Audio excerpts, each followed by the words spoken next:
जिन्दगी जे जसरी जिउनु पर्ने जिसक्यो, अघाइसक्यो जिन्दगीबाट।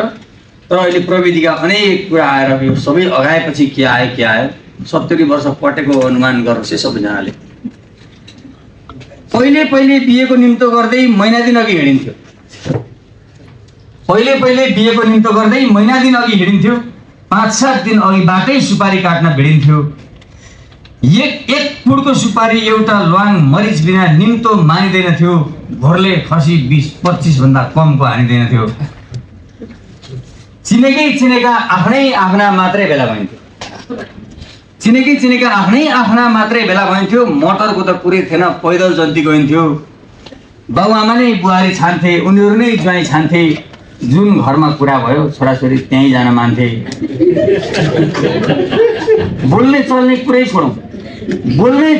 कुरै छोडौँ सिधा नजरले समेत हेरिन्थ्यो। त्यो बेला बोल्ने चल्ने कुरै छोडौँ सिधा नजरले समेत हेरिन्थ्यो। गोठालोमा तान्न त्यसलाई भन्थे बुढाहरू, पटक्कै टेरिन्थ्यो। आफ्नै कथा परे जस्तो छ। यस्तो समय देख्नु रहेछ, यत्रो जिन्दगी नाश भएर आयो। यस्तो समय देख्नु रहेछ, यत्रो जिन्दगी नाश भएर आयो। आउन त आयो, समय आयो, तर अगाएपछिको घाँस भएर आयो। पहिले गाउँघरमै बिहे हुन्थ्यो। दाइजो खासै चाहिँदैन थियो। बिस्तारै काठमाडौँ बस्ने खोज्न थाले, ज्वाइँ पटक्कै पाइँदैन। ज्वाइँ त बिस्तारै छाडी रोजी हुन थाल्यो। काठमाडौँ बस्ने ज्वाइँ कतार बस्नेको खोजी हुन थाल्यो। कसैको ज्वाइँ कमजोर परे त्यसको खैरो खान्छन् सबै। आजकल त अमेरिका बस्नलाई मात्रै छोरी बेच्ने भन्छन् सबै। उहिले ज्वाइँलाई साइको 5 घडी चाहिन्थ्यो। घडी नभए सामान अलिक बढी चाहिन्थ्यो। बिस्तारै साइकल मोटरसाइकल हुँदै कारमा कुरा ठोकियो। साँच्चै कार नै दिएको देख्दा आफूले जिब्रो टोकियो। सम्झौँ त सर कारमा ससुराली गयो आयो। आउन त आयो, समय आयो, तर अगाएपछिको घाँस भएर आयो। मह गुलियो छ थाहा छ, तर चाहिन्छ अनि किनिन्छ। नचाहि कसैले किन्दैन नि। मह गुलियो छ थाहा छ, तर चाहिन्छ अनि किनिन्छ। बिहे गर्नुपर्ने मान्छे कस्तो नचाहि कुरा छिनिन्छ। उहिले केटीका साँप र पाखुरा नाडी नसा हेरिन्थ्यो।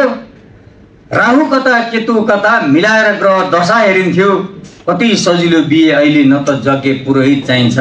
आज बिहे भोलि टाप जता मन लाग्यो जान पाइन्छ।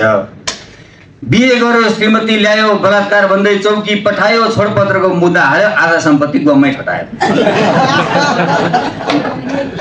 घरमा बास छैन कहिले, मोज मस्ती नि कस्तो। घरमा बास छैन कहिले, मोज मस्ती नि कस्तो। नेपालकै बाउ आमा भनेछ, जन्मिन्छ छोरो अफ्रिकन जस्तो। यस्तो बिहे फेल पारौँ भगवान। बिन्ती पत्र त पास भएर आयो। आफू भोको हुँदा आएन, अगाएपछिको घाँस भएर आयो। हातमा फोन छ, मान्छे देख्नु पर्दैन। एजेन्टले पढ्ला कि डराउँदै आजकल चिठी लेख्नु पर्दैन। रेडियो देखेँ छक्क परे। टिभी देख्दा छक्कको सीमा रहेन। छक्क पर्न छोडेको थिएँ, मोबाइल आयो, फेरि छक्क नपरी भएन। हुँदा ल्यापटप आयो, मान्छे हेरेरै बात गरिने भयो। छक्क असाध्यै छक्क पर्दै मरिने भयो। अहिले 16 वर्ष भएको भए अझै कति छक्क परिन्थ्यो होला।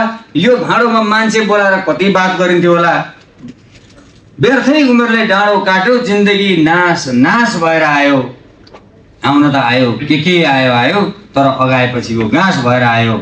आउन त आयो, के आयो, तर अगाएपछिको घाँस भएर आयो। धन्यवाद।